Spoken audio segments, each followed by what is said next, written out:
नमस्कार, मैं हूं संजय शर्मा। आप देख रहे हैं 4 PM न्यूज नेटवर्क। पिछले कुछ महीनों में सबसे ज्यादा क्या गिरा? आप कहेंगे गोदी मीडिया का स्तर।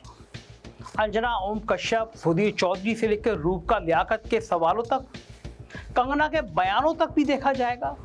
पर आप गलत नहीं हैं। लेकिन शायद गोदी मीडिया को भी जानकर अच्छा लगे कि एक और चीज का मूल गोदी मीडिया के मूल्यों से भी नीचे चला गया है। वो है हमारा रुपया, प्यारा रुपया। इस बात पर मोदी जी ने भी चिंता जताई है कि रुपया कैसे नीचे गिर गया। खुद देख लीजिए। मैं शासन में बैठा हूं, मुझे मालूम है इस प्रकार से रुपया इतनी तेजी से गिर नहीं सकता। अरे ये नेपाल का रुपया नहीं गिरता है, बांग्लादेश की करेंसी नहीं गिरती है, पाकिस्तान की करेंसी नहीं गिरती, श्रीलंका की करेंसी नहीं गिरती। क्या कारण है हिंदुस्तान का रुपया पतला होता जा रहा है?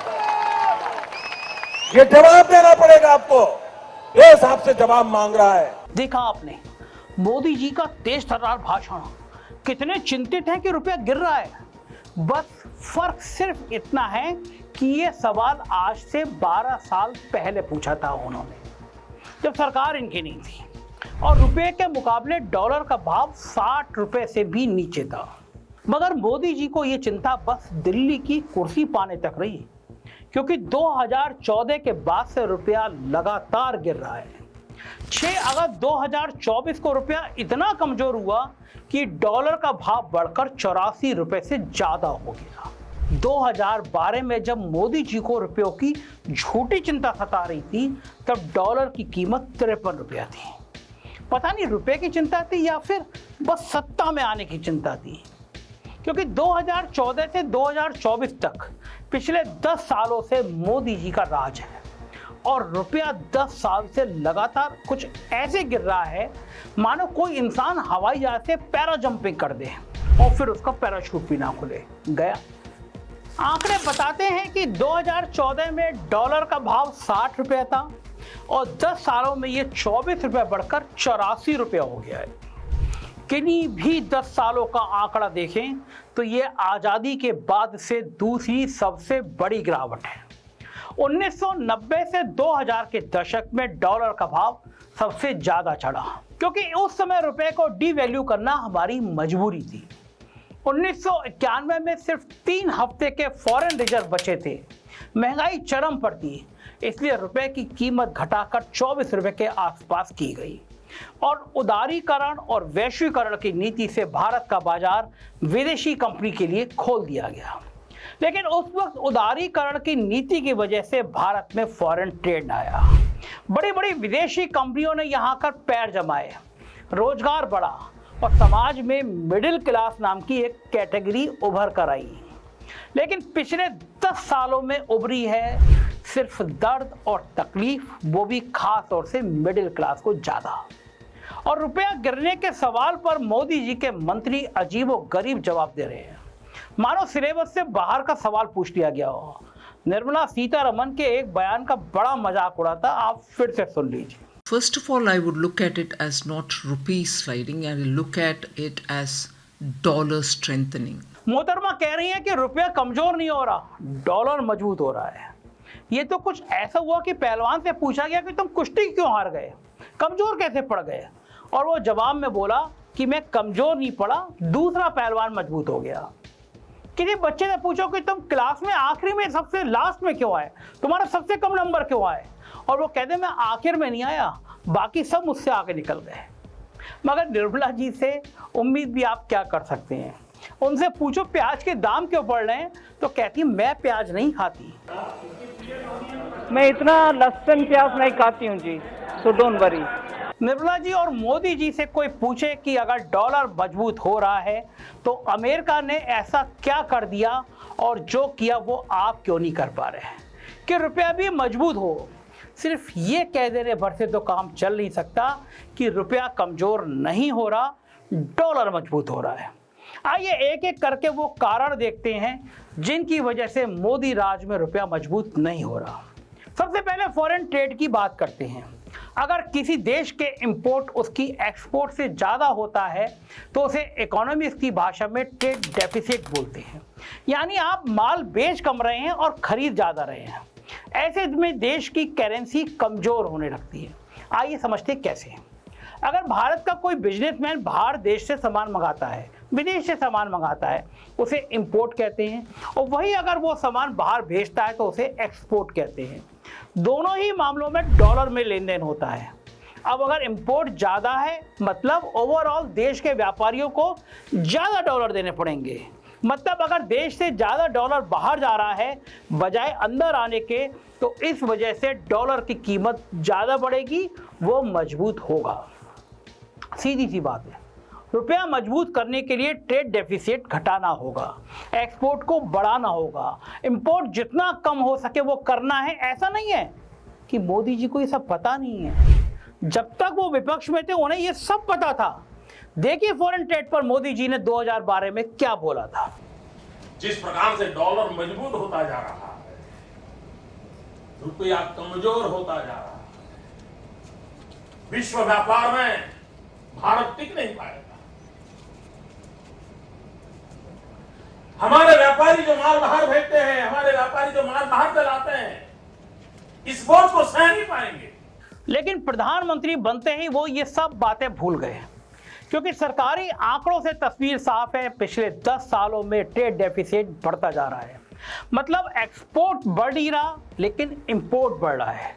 पिछले साल हमारा देश 2,64,899 मिलियन डॉलर के व्यापार घाटे में था। 10 साल पहले यह संख्या 1,37,695 थी।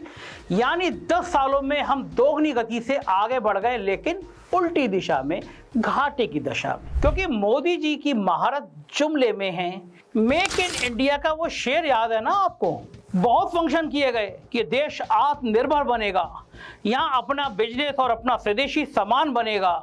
लेकिन मेक इन इंडिया के नाम पर मोदी जी ने सबको पकौड़े तलने की सलाह दे डाली। क्योंकि अगर सच में मेक इन इंडिया का शेर दहाड़ रहा होता, यानी कि देश में वाकई ज्यादा सामान बन रहा होता, तो इंपोर्ट घटता, एक्सपोर्ट बढ़ता। मगर हो रहा है उल्टा। और इसलिए निर्मला जी को कोई बताए कि अगर डॉलर मजबूत हो रहा है, इसमें डॉलर की कोई खास खूबी नहीं है, बल्कि आपकी नीतियां जिम्मेदार हैं। फॉरेन ट्रेड के बाद बात करते हैं करंट अकाउंट डेफिसिट की। एक सीधी सी बात पहले समझ लेते हैं। अगर रुपए को मजबूत करना है तो देश में ज़्यादा पैसा आना चाहिए, बजाय इसके कि हमारे देशवासी दूसरे देशों को ज़्यादा पैसा दें। और ये पैसे का लेन देन सिर्फ इंपोर्ट एक्सपोर्ट में नहीं होता, और भी कई तरीके होते हैं। और सारे तरीकों को मिलाने के बाद अगर देश में कम पैसा आया और ज़्यादा बाहर गया तो उसे करंट अकाउंट डेफिसिट कहते हैं। सबसे पहले बात करते हैं टूरिज्म की। हमारा देश अद्भुत और अनोखा है। यहाँ का मौसम और खान पान दुनिया में कहीं नहीं मिल सकता। कश्मीर से कन्याकुमारी तक पहाड़, रेगिस्तान, समुद्र, सब कुछ देखने के लिए है। विश्व के 7 अजूबों में शुमार ताजमहल है। हालांकि वो आगरा, वो नदी का किनारा गंदा हो गया है, सड़ गया है, और आगरा बदहाल हो गया है। इसी तरह के सैकड़ों साल पुराने अद्भुत इमारतें हैं देश में। योग और अध्यात्म की ये धरती है। हिमालय में प्रार्थना कर सकते हैं और गोवा में जम के पार्टी। मतलब यहाँ सब कुछ है जो एक टूरिस्ट को देखना पसंद होगा। इसलिए हमारे देश में फॉरेन टूरिस्ट ज़्यादा से ज़्यादा आने चाहिए थे, जो अपना पैसा यहाँ आकर खर्च करते और रुपया मजबूत होता। लेकिन जुलाई महीने की ये रिपोर्ट देखिए, विदेशी टूरिस्ट का हमारे देश आना पिछले 12 महीने में सबसे कम रहा।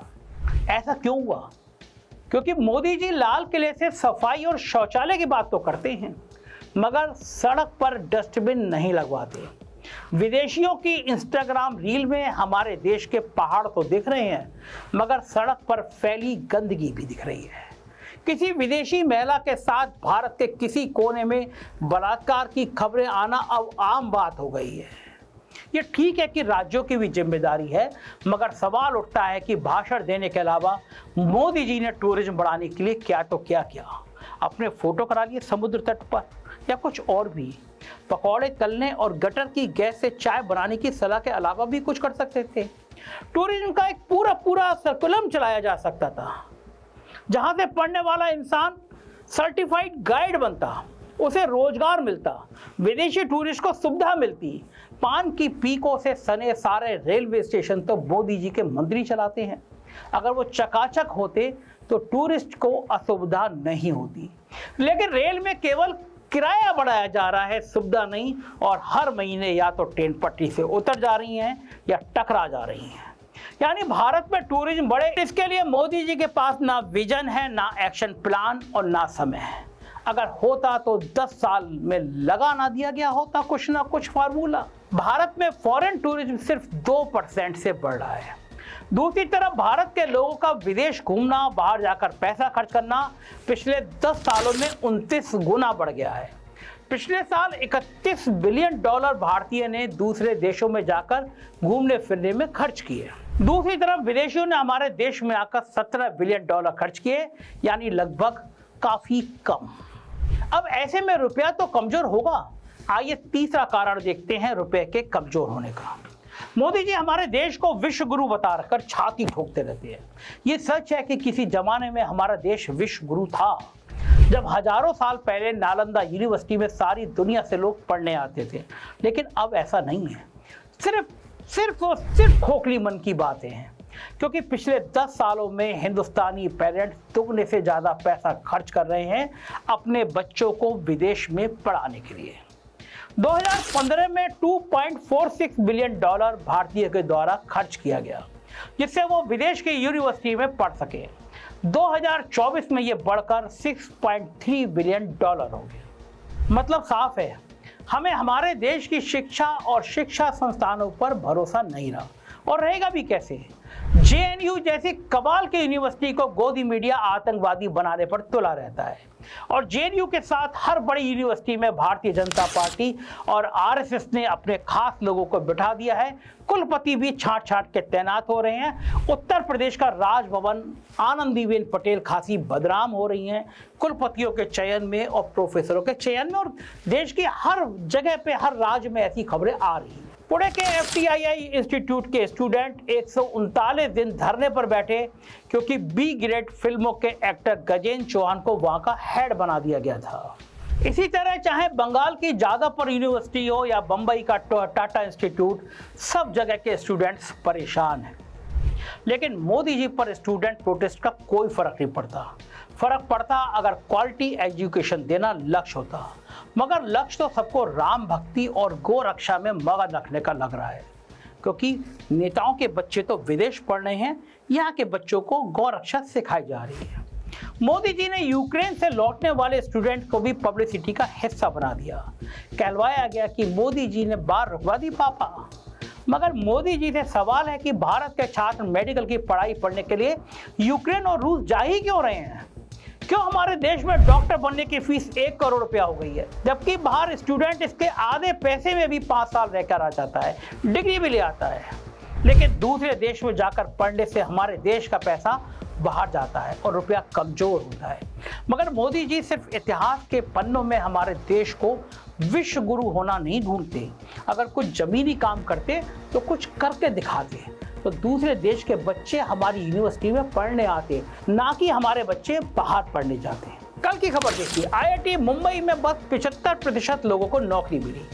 सबसे कम पैकेज केवल 4 लाख रुपए का, यानी कटा महीने में 30,000 रुपए की तनख्वाह हाथ में आई। यूनिवर्सिटी का ये स्तर ऐसे ही गिरेगा, क्योंकि मोदी सरकार यूनिवर्सिटी को पैसा और संसाधन देने की बजाय उनसे ही टैक्स लेना चाहती है। पिछले महीने IIT दिल्ली को 120 करोड़ रुपए के GST भुगतान का नोटिस दे दिया गया। 2017 से 2022 तक IIT ने जो रिसर्च फंड इस्तेमाल किया, जो मशीनें खरीदी, सरकार चाहती है कि उस पर टैक्स दिया जाए। अब सोचिए इस देश की शिक्षा का क्या हाल होगा, और ये ऐसे ही चलता रहा तो जिसके पास भी थोड़ा सा सामर्थ्य होगा वो अपने बच्चे को बाहर ही पढ़ने भेजेगा, और शिक्षा के कमजोर होने के साथ साथ रुपया भी ऐसे ही कमजोर होता रहेगा। अब महंगाई को भी देख ही लेते हैं। ऐसा नहीं है कि अमेरिका में महंगाई नहीं बढ़ रही, मगर महीने दर महीने भारत के मुकाबले अमेरिका की महंगाई दर कम ही रहती है। इसका मतलब वही सामान खरीदने के लिए आपको डॉलर के मुकाबले ज्यादा रुपए खर्च करने पड़ेंगे। इससे रुपए की ताकत घट जाती है।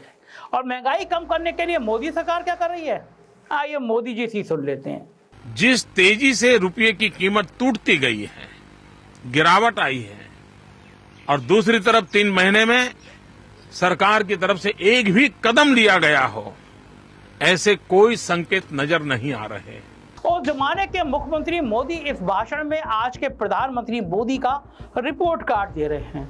इसलिए आगे से कभी निर्मला सीतारमण जी ये कहें कि सरकार क्या कर सकती है, रुपया कमजोर नहीं हो रहा, डॉलर मजबूत हो रहा है, तो आप भूतकाल में जाकर मोदी जी के लच्छेदार भाषण सुनकर सारी बात समझ लीजिएगा। जब वो सरकार में आते ही महंगाई कम करने और रुपया मजबूत करने का दावा किया करते थे। वो सब वीडियो देखने से कुछ खास बदलेगा तो नहीं, बस आज के बुरे वक्त में मोदी जी कम से कम हमें हंसाने का काम तो कर ही देंगे। इससे पहले डॉलर 100 रुपए के आस पार पहुंच जाए, जागिए, मंदिर मस्जिद की राजनीति में मत फंसिए, मेरे साथ मिलकर आंखों में आंख डालकर सरकार से सही सवाल पूछिए, तभी शायद हमारे रुपए में कुछ ताकत आ पाए। मुझे इंतजार रहेगा इस बातचीत के लिए। आपको कैसी लगी है मेरी रिपोर्ट, बताइएगा जरूर। शुक्रिया, थैंक यू।